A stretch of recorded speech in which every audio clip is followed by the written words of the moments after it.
안녕하십니까? 이번 시간에는 한국의 민족주의와 다문화주의에 대해서 공부해 보도록 하겠습니다. 흔히 우리나라 사람들 굉장히 자의식이 강하고 민족의식이 강하죠. 그런 민족주의가 강한 나라에서 다문화주의를 어떻게 받아들이고 또 어떤 형태로다가 다원사회, 다원화사회, 다문화사회로 이양되고 있는지 변화되고 있는지에 대해서 설명을 드리겠습니다. 좀 구체적으로 말씀드리면 그 한국의 민족주의가 새롭게 형성되는 다문화 사회에 어떠한 영향을 주는가, 이 부분이 오늘의 수업 주제입니다. 자, 그러면 제목은 한국의 민족주의와 다문화주의를 잡았고요. 이것도 좀 오래전에 제가 여기에 대해서 논문을 쓴 게 있습니다. 더 상세히 깊게 있게 공부하실 분들은 그 논문을 보시기 바랍니다. 같은 제목으로 논문이 있습니다. 시작하기 전에 좀 민족주의에 대해서 조금 오리엔테이션을 하면요.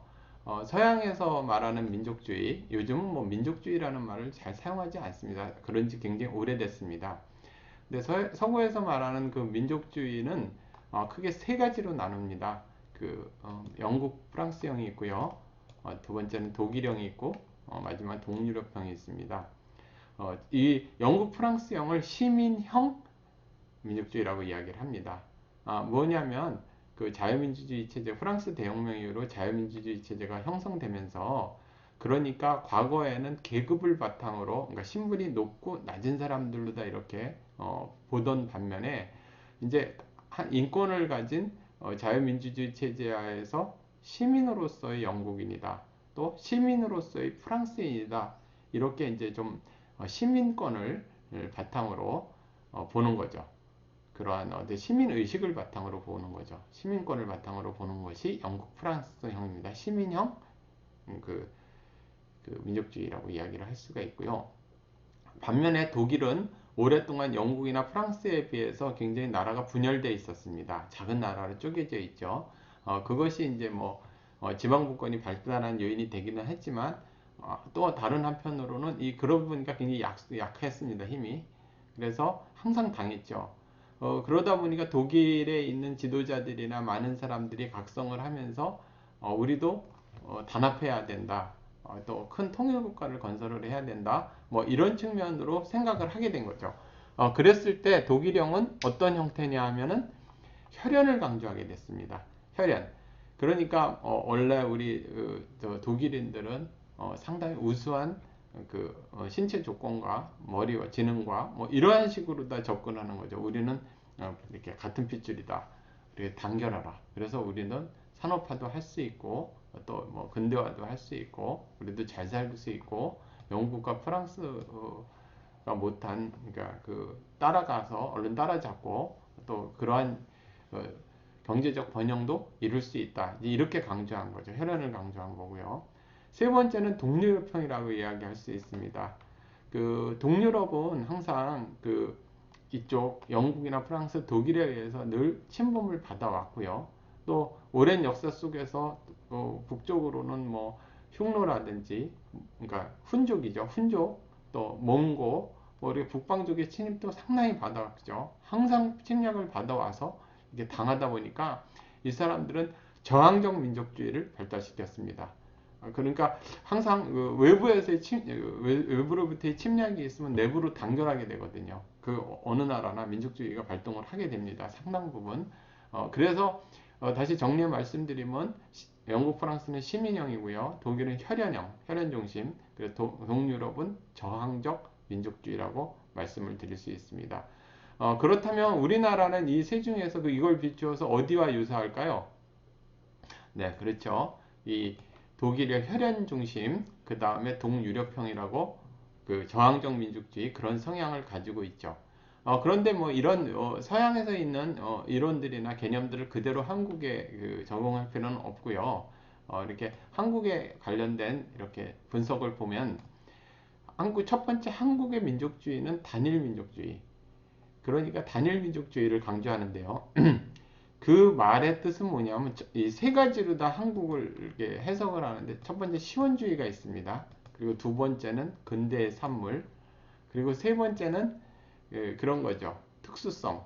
이 세 가지인데 다 설명을 드리겠습니다. 첫 번째로 이제 시원주의부터 설명을 드리면 그 단군의 후손으로 같은 혈통이라는 거죠. 그래서 쭉 이 동일 집단에 있는 사람들이 내려왔다는 거죠. 그러니까 우리는 전부 배달의 민족이고 단일 민족이라는 거죠.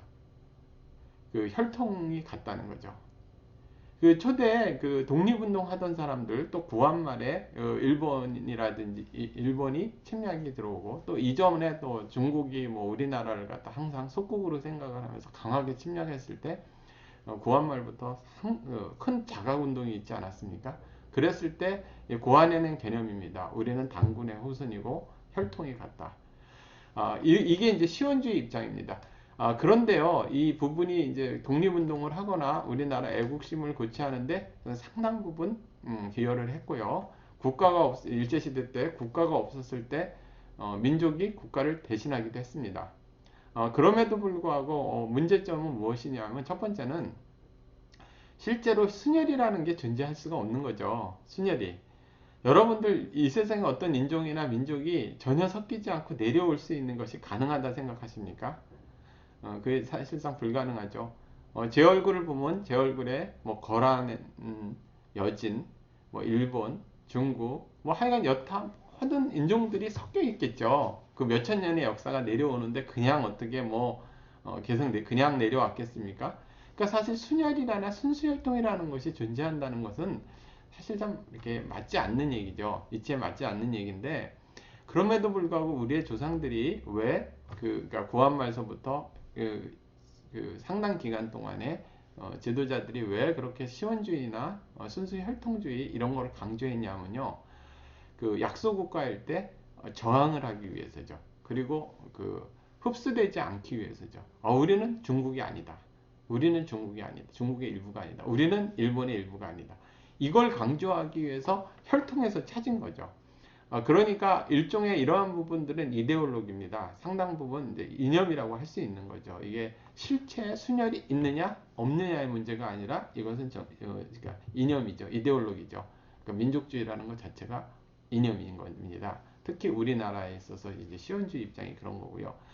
두 번째 입장은 이제 근대해산물이라고 이야기를 할 수가 있는데요. 근대해산물은 무슨 뜻이냐면은 서양이나 많은 사람들이 봤을 때 뭐 이렇게 시원주의 활동을 강조하기도 하지만 그런 것보다는 그 외부의 침입을 받고 이렇게 많은 근대화 과정에서 그러니까 서구에 있는 사람들이 외침을 했지 않습니까? 그럴 때마다 제3세계에 있는 나라들이나 아시아권에 있는 사람들이 강한 민족주의로다가 이제 저항하기 시작을 했거든요.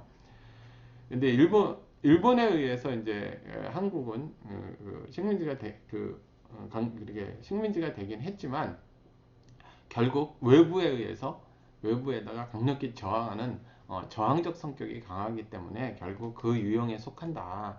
그러니까 근대 산물이다. 많은 나라에서 그 지배를 하고 제국주의 지배가 오고 또 그것을 막아내고 또 그것을 저항하고 그런 데서 나온 유형 중에 하나다. 한국의 민족주의. 이제 이렇게 보는 측면이 상당히 있죠. 이 측면이 굉장히 강하죠. 사실 일본은 뭐 이제 우리가 스스로 고안해낸 개념이고 요즘 그런 말을 이제 좀 덜하죠. 마지막은 이제 특수성을 강조하는 겁니다. 우리나라 사람들이 상당히 특수성 이야기를 하는 게 있어요. 한국의 특수성을 이해해야 된다. 특수성을 이해해야 된다. 이런 얘기 많이 하죠. 뭐 과거에 그 조선과 뭐 이래서 중국 그러니까 명이나 청은 종속 관계였다. 뭐 이렇게 얘기하면 한국의 특수성이 있었다. 그러니까 그렇게 보면 안 된다. 이렇게 얘기하면 그런데 여기서 말하는 그런 건 아니고요.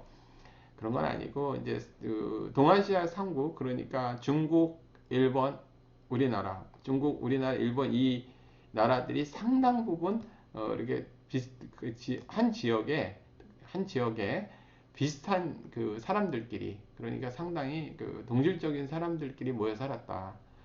왜냐하면 유럽 같은 경우는 지금 현재 지도가 완성된 게 채 100년도 안 됐거든요. 늘 막 그렇게 섞이고 서로 쪼개졌다가 지도도 바뀌고 침략되면 또 지도가 바뀌고 이런 반면에 중국은 상당히 폐쇄적인 그 사회를 외부로한테 이렇게 사고 방식이 중화 사상이 그렇지 않습니까? 그러다 보니까 이제 그 안에 자기들끼리의 그 아이덴티티를 간직을 하려고 사실 많이 애를 썼고, 또 일본 같은 경우는 섬나라이다 보니까 외부의 교류가 상대적으로 좀 덜했죠. 그리고 이렇게 외침을 갖다 상대적으로 덜 받았죠. 유럽의 한복판에 있는 것보다. 그래서 상당히 좀 폐쇄적이면서도 어떤 그 비슷한 사람들끼리 모여서 관습이나 문화나 뭐 이러한 언어나 이러한 부분들이 좀 이렇게 모여 살아서 국가를 형성할 수 있게 되었다. 그 가운데 있는 우리나라도 마찬가지죠. 우리나라도 그, 그 상당 부분 이렇게 어떻게 보면 육지에 있는 고립된 섬이죠. 한쪽은 중국, 그리고 한쪽은 일본. 그래서 이렇게 하는 교류를 한 나라도 아니고, 특히 조선부터는 고려까지는 뭐 그래도 많은 교류를 어느 정도 했지만, 조선부터는 거의 뭐 폐쇄적인 사회였기 때문에 고립된 섬과 같은 것이었죠. 그래서 이 안에 동질 집단 언어나 관습이나 이런 거 비슷한 사람끼리 국가를 형성하고 오랫동안 있었다. 그 이 세 나라 동아시아 3국을 갖다 할 때는 그 좀 이러한 특수성을 갖다가 상당 부분 영토가 좀 고정돼 있었고, 동일 문화 집단이 있는 사람들 뭐 이런 사람들이 존재했었던지 이렇게 보는 입장인데, 이 세 가지로 보통 우리나라를 해석을 합니다. 한국의 민족주의를. 그러면 이제 그 우리나라는 그럼 이 민족주의가 상당히 이 한국인들은 민족주의 정서를 갖다가 이렇게 좀 잘 받아들인다고 그래야 되나? 민족주의 정서가 강하다고 이야기를 할 수가 있겠습니다. 사실상 한국 사람들한테 뭐 자유주의, 뭐 공산주의, 뭐 이건 체제의 문제지만 또 뭐 여러 가지, 또 그다음에 민족주의 뭐 여러 가지 이렇게 있었을 때 어떤 걸 가슴에 가장 와닿게 받아들입니까?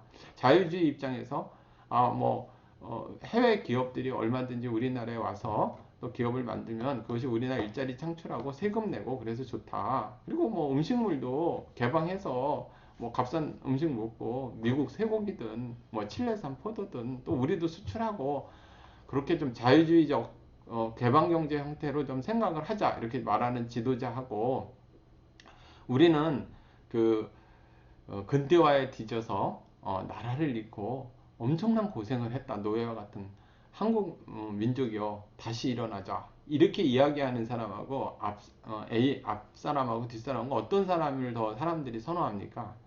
민족주의 접근을 하는 사람들을 상당히 선호해 왔습니다. 그래서 한국의 정치인들은 상당히 민족주의 접근을 해왔습니다. 그러니까 근대화도 그렇죠. 옛날에 박정희 대통령 시절에 그 국민교육헌장이라고 있었습니다. 우리는 민족 중흥의 역사적 사명을 띠고 이 땅에 태어났다. 근데 이게 여러분들은 민족 중흥의 역사적 사명을 띠고 이 땅에 태어난 겁니다. 알겠죠? 그러니까 이전에 고구려보다 더 큰 나라로 더 부강하게 부흥시켜야 되는 겁니다. 그냥 태어난 게 아니에요. 그러니까 그 한국의 근대화나 산업화도 이제 국민들의 에너지를 민족주의에서 얻는 거죠. 애국심에서 얻으려 한 겁니다. 힘이 약한 나라에서, 가난한 나라에서 얻을 때. 그것은 그 남북한이 다 마찬가지입니다.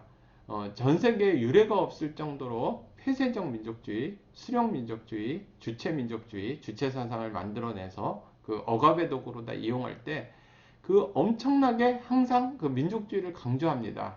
그러니까 북한 같은 경우는 민족주의가 억압, 그 수탈, 북한 공산당 김일성 정권의 수탈과 억압을 위해서 민족주의가 활용된 거죠. 그러니까 그거를 뭐 미제국주의가 뭐 한반도 우리 조선을 갖다가 위협하기 때문에 우리는 죽기 살기로 막아내야 된다 이러면서 뭐를 갖다가 고조하고 남한을 갖다 구해내야 된다 막 그러는데, 그럼 우리는 그럼 미국 제국주의한테 지금 당하고 사는 겁니다. 사는 겁니까? 그러니까 북한은 그 적대감을 그 민족주의로 고취시키기 위해서 수령 민족주의를 그렇게 만들어낸 거죠. 그렇게 민족주의가 상당히 악용되는 경향이 상당히 있습니다. 과거에 나치도 그랬고 북한의 그 억압의 도구로 활용되고 뭐 그런 측면이 있는 거죠. 반면에 또 남한에 있어서는 우리나라 대한민국에 있어서는 산업화의 동력, 근대화의 동력으로 에너지를 모으는데 이제 사용되기도 했죠. 그런데 이제 세계화라 나중에 이제 그 다문화되는 사회로 나갈 때까지도 이 민족의식이 굉장히 강하다 보니까요. 이게 이제 상당 부분 좀 약간 이상한 형태가 되는 거죠. 보통 세계화로 가면 개방경제, 그 다음에 뭐 자유로운 시장경제, 자유시장, 뭐 이렇게 해서 그 개방적 사고를 해야 되는데 이런 사고를 하는 거죠. 우리는 수출은 해야 된다. 우리 자동차는 반드시 팔아야 된다. 해외에. 그렇지만 칠레산 포드를 사 먹으면 안 된다. 미국산 쇠고기도 수입하면 안 된다. 그런 생각을 가지게 되는 거죠. 이 세상에 그런 게 존재합니까? 그러니까 이 전통적으로 한국인은 역사적인 어떤 위기라든지 큰일을 할 때, 큰일이 닥쳤을 때 민족주의 접근을 합니다. 그 이유는 뭐냐면 한국인들이 정서가 가장 잘 맞고 또 이 부분으로 접근을 해야지 사람들이 따라오거든요. 그러니까 역대로 계속 그래 왔습니다. 그런데 이렇게 다원화된 사회에서 계속 이런 접근을 할 것이냐? 그건 좀 생각을 해봐야 되죠. 가난한 나라에서 나라를 잃었을 때 이 우리의 조상들 독립운동 하던 사람들 초대 안호상 문교부 장관, 교육부 장관이나 뭐 이런 분들, 뭐 많은 정치 지도자, 독립운동 하던 사람들, 이러한 사람들 혈통을 강조하고 저항적 민족주의를 강조했죠. 시원주의를 강조했죠. 이런 그러니까 혈통을 강조했죠. 저항적 민족주의로 발전시켰죠. 그래서 이러한 부분을 계속 갈 수 있는 거냐? 경제대국 12에서 다원화되고 있고 외부 유입은 자꾸 되고 있는데 한국인만 우수하고 한국인만 똑똑하고 한국인만 마르고 닳도록 잘 살아야 된다. 한국의 혈통을 가진 사람들, 그러니까 국적을 가진 피부와 관계없이 그 인종에 관계없이 한국의 국적을 가진 사람 한국인이다. 인권을 바탕으로 이렇게 보는 것이 아니라 이제 혈통을 바탕으로만 이야기를 한다면 그게 이제 먹히기가 상당히 어렵지 않겠습니까? 시간이 지나면서. 그래서 이제 한국엔 다문화조차도 다문화 정책을 도입하는 입장에서도 초창기에는 상당 부분 이 자민족 중심주의, 그러니까 굉장히 그 민족의식이 강한 바탕으로 이렇게 동화시키는, 그러니까 우리나라 사람이 이렇게 있으면 한국인이 혈연을 바탕으로 당군의 후손이라고 생각을 하면서 외부에서 오면 이 사람들 여기 한국인을 만들어야 한다. 이렇게 생각한 거죠. 그러니까 동등하게 이렇게 인권을 바탕으로 이렇게 살아가는 사회라는 게 아니라 이게 자유주의 입장에서 생각하는 것보다는 이렇게 그걸 생각을 하는 거죠. 이 흡수해야 될 대상, 동화시켜야 될 대상, 이렇게 보는 거죠. 초창기 이 부분이 이제 상당 부분 이제 좀 나아지고 있는 것 같습니다. 젊은 층서부터 해가지고 물론 제가 충분히 다른 오해하지 마시기 바랍니다. 중국은 지금 그 다문화 정책을 이용해서 말했지만 세계 공산화 전략 그리고 한국의 석국화 전략으로다가 침투돼 들어오는 거는 정말 단호하게 막아내야 되겠죠. 근데 그 부분은 이 자유주의로 막아내는 겁니다. 그러니까 공산주의 체제, 중국 공산주의 체제는 굉장히 폐쇄적이고 전체주의적이고 야만적이다. 뭐 장기 적출까지 위구르인들을 해서 팔을 정도로 다 그렇게 야만적이다. 세계에 유례가 없을 정도로. 그런데 이 부분을 갖다가 우리나라도 그 민족주의를 강하게 발전시킨 우리 당군의 모습을 특히 혈연끼리 똘똘 뭉쳐서 중국인이라면 무조건 배격하고 그러자. 이게 아니고요. 자유민주주의 체제 내에서 우리가 그 자유시장 경제 또 그리고 그 합리적 사고 그리고 자유로운 그 자유민주주의 체제를 갖다가 북한에다가 아니 북한이 아니라 중국에 북한도 그래야 되니까 중국에 전파시키는, 그리고 중국의 지금 폐쇄적이고 저렇게 전체주의적인 사회를 갖다 깨버리는, 물론 1차적으로는 중국의 그 동북공정이라든지 중국의 침략을 분쇄해야 되겠죠. 그 이후부터는 전 시간에도 말씀드렸지만 착한 중국을 만들고 자유중국을 만들고 중국 공산당과 인민을 구분을 해가지고 그 사람들도 스스로 깨이게 하는, 그래서 비로소 이게 공존이 되는 그런 사회를 만들어야 되겠죠. 그러니까 핏줄로 인해 가지고 적대감을 고쳐시켜서 막아내고 이러는 거는 초창기에서는 이제 약소국가에서는 그랬는데 지금도 이제 그 부분에 대해서 에너지를 받을 부분은 이용할 수도 있는 사람들도 있습니다. 그런데 그런 것보다는 조금 더 이제 한 차원 더 단계를 갖다가 승화시켜서 업그레이드해서 그렇게 접근해야 된다는 겁니다. 다문화주의도 마찬가지입니다. 외부에서 오는 사람들 중에서 물론 중국인에 침투하는 세력이 있지만 그거와 구분돼서 소수자로 와서 고생하거나 살고 있는 사람들, 한국의 노동력을 뒷받침하는 사람들도 있지 않습니까? 그 부분에 자유주의 접근을 하라는 거죠. 인권을 바탕으로 하라는 거죠. 아시겠죠? 그리고 그러면 이제 제가 좀 말씀을 드리고 싶은 거는, 그러면 우리나라는 그 민족주의가 현재 이제 다문화주의가 이렇게 다원화되는 사회에 가는 과정에서 어떤 영향을 미치고 있는가. 한국의 그 전통적으로 강하던 민족주의는 실제로 자유주의 이념이나 자유주의 사고를 갖다 굉장히 빈곤하게 만듭니다. 한국의 우파도 상당 부분 시장 경제나 자유시장 경제, 또 자유민주주의 체제, 합리적 사고, 인권 이런 거를 생각하기보다는 이제 민족주의를 상당히 강조를 해오죠. 그거는 이제 그 좀 자유주의가 우리가 자유민주주의 체제를 옹호하는 사람들 한 단계 좀 업그레이드 된다고 이야기를 해야 되겠죠. 폐쇄적 민족주의를 극복을 해야 하는 겁니다. 상당 부분. 그런데 더 좀 재미있는 사실은 한국의 좌파는 더 하거든요.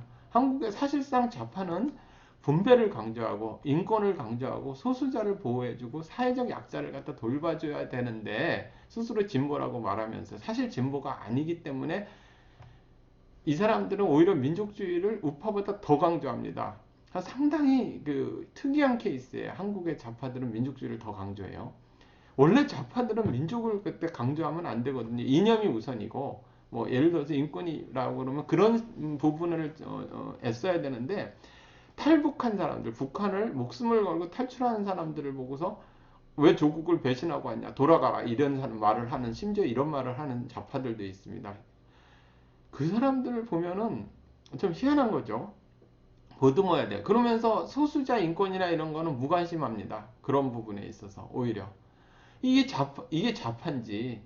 그 진보는 당연히 우리나라는 그 진보가 아니, 우리나라는 좌파가 진보가 아니라고 그랬죠. 원래 우리 우파라고 뭐 리버럴 뭐 이렇게 생각하면 우파의 개념이죠 오히려. 근데 한국은 그 좌파에 충실하지도 않은 거죠. 그러니까 뭐 민족주의 강한, 그러니까 왜 이런 현상이 벌어졌냐 하면 한국의 좌파는 상당 부분 제가 다른 수업 시간에 다른 강의에서 말씀드리던 그러니까 NL파, 그러니까 주체 사상을 배경으로 하는 사람들이 장악하다 보니까 희한한 형태가 나타난 거죠. 그래서 그 수령민족주의라든지 뭐 이런 주체 사상을 막 하면서 민족주의를 강조하고 제국주의를 몰아내야 된다. 지금도 광화문에 나가면 미군 철수하고 제국주의를 몰아내야 된다고 그러면서 북한에서 탈북한 사람들 조국으로 돌아가라고 배신자라 막 이래.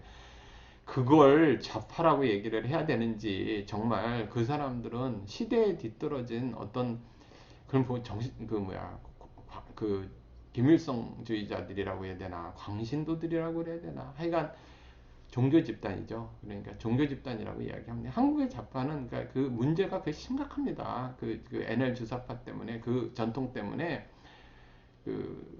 이런 문제가 발생하는 거죠.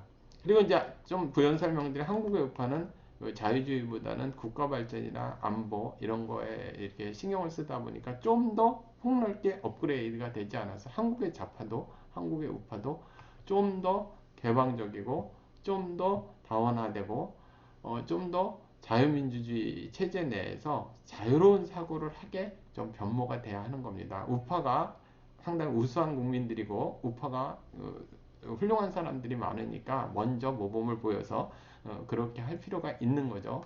저기 그 좌파에 비해서. 그리고 이제 두 번째는 민족주의가 강하다 보니까 기본적인 사고가 상당히 소수자나 사회적 약자에 대해서 그 차별이 심하고요. 폐쇄적입니다. 그 대부분의 여러분들 뭐 이렇게 그 장애인들 같은 경우 후천적 장애거든요. 그 부분에 대해서 다른 나라에 비해서 우리나라가 차별이 더 심합니다. 그건 사실입니다. 그리고 인종차별도 한국 사회가 더 심합니다. 사실상 우리가 생각할 때 한국인이라고 생각하지 않는 사람에 대해서 차별을 하는 정도가 다른 나라에 비해서 한국인이 더 심한 건 사실입니다. 이 부분은 좀 고쳐야 되겠죠. 물론 중국 공산당의 침투는 막아내야 되겠지만 그 한국인들이 이 사회적 약자에 대해서 상당히 좀 개방적 생각을 하고 인권을 바탕으로 생각을 해야 되는 것, 그런 거는 중요한 일이라고 이야기를 할 필요가 있습니다. 세 번째는 이제 국민 정체성에 대해서 다하고 라를 같이 좀 설명을 드리겠는데, 여러분 이런 겁니다. 국가의 역할은 두 가지가 항상 있습니다. 한 가지가 특히 이제 정체성이, 한국인은 누구인가, 우리는 어떤 국민인가, 이러한 부분에 대해서 이렇게 문화적으로나 또 교육적으로도 항상 국민 정체성을 형성하는 그러한 역할이 있습니다. 그래서 이제 애국가도 부르게 되는 거고, 애국심을 고취시키고, 자랑스러운 한국인, 이렇게 각 나라에서 그러는 거죠. 그런데요, 그 자랑스러운 한국인이 과거에는 혈연을 바탕으로 여러분들 구성이 됐지 않습니까? 혈연을 바탕으로. 당군의 후손, 순혈, 혈통. 근데 그런 얘기를 이제 그만해야 되는 거죠. 왜냐하면 어차피 아이도 많이 낳지도 않고 우리나라 이대로 가면 소멸인데 외부 유입 인구가 와가지고 구성할 수밖에 없는 상태에서 계속 순혈만 강조하고 혈통만 강조하고 되면은 사회 나중에 단합이 되지가 않겠죠. 상당 부분. 그러니까 뭐 인종이 같아서 민족이 같아서가 아니라 이 땅에 살고 있는 사람들은 인권을 바탕으로 있는 소중한 사람들이다. 한국인은 이 땅에 살고 있는 소중한 인권을 가지고 있는 사람들. 이렇게 바뀌어야 되죠. 그걸 시민 정체성이라고 합니다. 시민적 정체. 그러니까 한국 시민, 그러니까 한국 국민은 혈연이 아니라 인권, 시민성을 바탕으로 이게 이렇게 전환이 돼야 되죠. 제가 여쭤보겠습니다. 여기 듣고 계신 분들한테. 인도네시아에서 20년 전에 이민을 와가지고 그 친구하고 나하고 일주일에 한 5번 이상 만나면서 맨날 뭐 밥도 먹고 너무너무 친하게 지내요. 국적도 그 사람은 만약에 한국인, 제가 그렇다는 게 아니고 가정해서 말씀을 드려보겠습니다. A, 인도네시아에서 20년 동안 이민 오고 나하고 일주일에 5번 이상 만나면서 너무너무 친한 한국 국적을 가진 인도네시아에서 온 사람. 그리고 나는 얼굴이 본 적이 없는 미국의 이민 간 한국 교포. 미국에 있는 한국인 교포. 어떤 사람을 한국인으로 여러분들은 생각하십니까? 만약에 얼굴도 본 적이 없는 한국인으로 미국에 간 사람을 한국인으로 생각한다면 여러분들은 아직도 귀속적 정체성을, 국민 정체성을 가지고 있는 겁니다. 이 땅에 살고 있어서 여기 국적을 갖고 오래 산 사람들은 한국인이다. 뭐 인권이 있는 거고, 뭐 다양한 거다. 어, 이렇게 물론 한국인 소중 그러한 그러니까 시민권을 바탕으로 인권을 바탕으로 이제 한국인을 생각하는 그런 부분이 상당히 중요한 거죠. 국가도 이제 그러한 식으로 나가야 되는 거. 그래서 끝으로 좀 정리해서 말씀을 드리면 여러분은 어떻게 생각하십니까? 계속 폐쇄적으로 한국 사람들, 그러니까 외부에 있는 사람들을 한국인에 동화시키고 그리고 큰일은 무조건 민족주의로 해결하고 폐쇄적으로 하고 쇠고기는 먹으면 안 되고 포도도 수입하면 안 되고 우리는 무조건 팔아야 되고 앞으로 나가는 다원화되는 사회가 계속 그렇게 갈 것이냐, 과거의 그러한 형태로 다 갈 것이냐, 아니면 좀 더 개방적으로 자유주의 입장에서 이렇게 소수자라든지 사회적 약자는 좀 보호를 하고 그리고 이 땅에 살고 있는 사람들은 한국인이라고 생각을 하고 이제 그러한 다원적인 다원주의로 나갈 것이냐, 여러분들은 어떻게 생각하십니까? 한국 과거 어떻게 이제 미래는 어떨 것 같습니까? 좀 참고로 말씀을 드리면 어린 세대들 젊은 세대로 내려갈수록 이렇게 다원적 사고를 많이 합니다. 그런데 걱정하실 필요가 없는 게요, 특히 20대 남자들 학생들 10대 남학생들 보면은 중국 공산당한테는 절대적으로다가 이게 알고 있습니다. 그 사람들이 굉장히 위험하고 우리나라에 그러고 있다. 그래서 적대감도 상당히 있고, 반면에 상당한 다원주의나 다문화주의에 대해서 개방적인 태도를 가지고 있습니다. 나는 우리나라 좀 이렇게 다른 인종하고도 얼마든지 결혼할 수 있고 다른 인종에 와서 살아도 좋고 우리나라에 와서 많이 일하면 노동력도 제공하고 좋고 나도 해외 나가서 얼마든지 살고 있고 상당히 됐고 또 반대로 그 개방화 됐으면서도 정말 바람직하게 그 학생들은 그 젊은 세대들은 그러면서도 중국 공산당이 잘 알고 있습니다. 상당히 그586 세대가 문제인 것 같아요. 그 문제인 것 같은데 그러니까 중국에는 속고 4대 사상을 가지고 있고 주사파 나라를 북한에 들어바치고 중국에 들어바치면서 폐쇄적이고 민족주의 어쩌고 그러고 그러면서도 실질적으로 이권은 많이 챙기고 그러니까 반대죠. 그러니까 젊은 세대 근데 불행하게도 헤게모니는 그 기성세대에서 헤게모니는 586 세대가 가지고 있으니 젊은 세대 이 땅에 있는 젊은 세대들이 참 안 됐죠. 그래서 이 젊은 세대가 이렇게 앞으로 헤쳐나가는 대한민국은 사실상 미래가 밝습니다. 그 부분들 조심해야 될 부분도 어느 정도 잘 알고 있고요. 또 개방화돼 있고 이 부분이 접목이 돼서 상당히 바람직하게 가고 있습니다. 또 제가 이런 수업을 갖다 차례 하고 있고요. 그런 부분에 있어서 또 많은 사람들이 하고 있고 그래서 전망은 밝습니다. 자, 오늘 여기까지 하겠습니다. 감사합니다.